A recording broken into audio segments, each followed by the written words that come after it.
Olá, alunos do segundo ano. Hoje nós vamos dar sequência à atividade da última aula. Nós tratamos da dinâmica da população brasileira. Hoje nós vamos tratar também desse assunto com uma palavrinha um pouquinho complicada, mas só complicada no dizer, que é a palavra conurbação.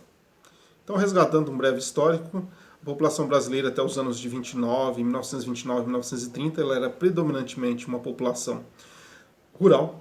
A maioria absoluta das pessoas, cerca de 85%, vivia de atividades ligadas à agropecuária, especialmente ligadas ao chamado, na época, ouro negro, que era o café.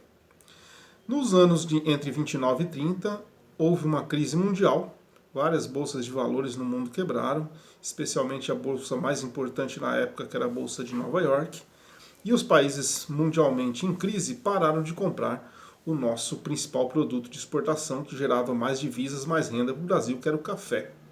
Então essa população rural passou a ficar desempregada e a expectativa maior delas de sucesso, de garantia, de melhores condições de vida eram as cidades. As cidades brasileiras começaram a se desenvolver, a crescer, as primeiras indústrias a agregar economicamente o espaço.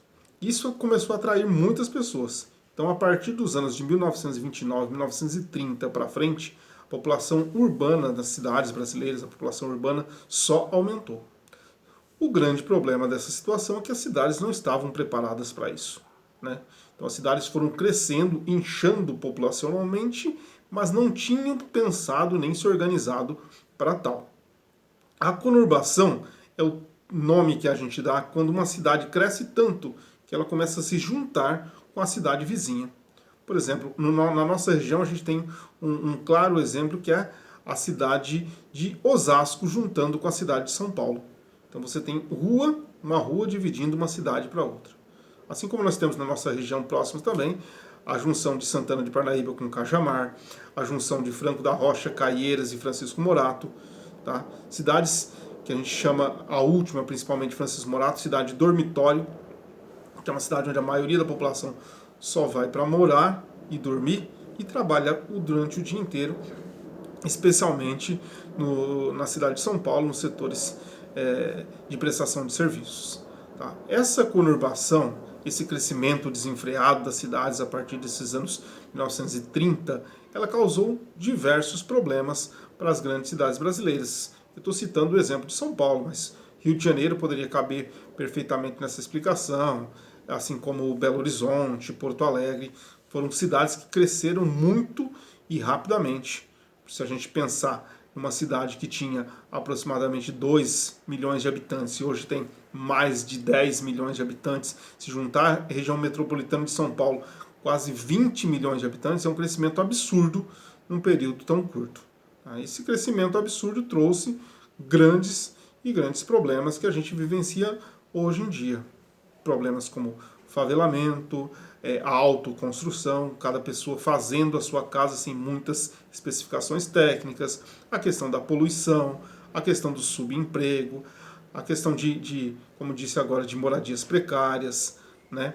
A questão de destruição das matas ciliares, dos vários riachos que circundavam a cidade de São Paulo, né? É todo um crescimento que não foi planejado e não foi preparado, nem pelas pessoas e muito menos pelos mais que deveriam cuidar disso, que são os órgãos públicos, né?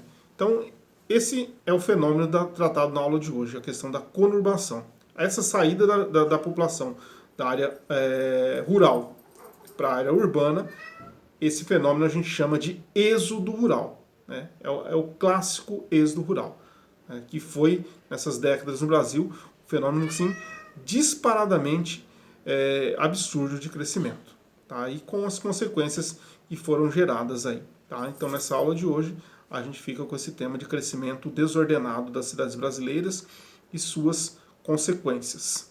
Tá bom? Um grande abraço a todos, espero que fiquem muito bem.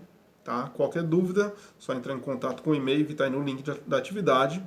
Vou colocar também algumas figuras para ilustrar e ajudar na resolução das questões. Tá bom? Até mais.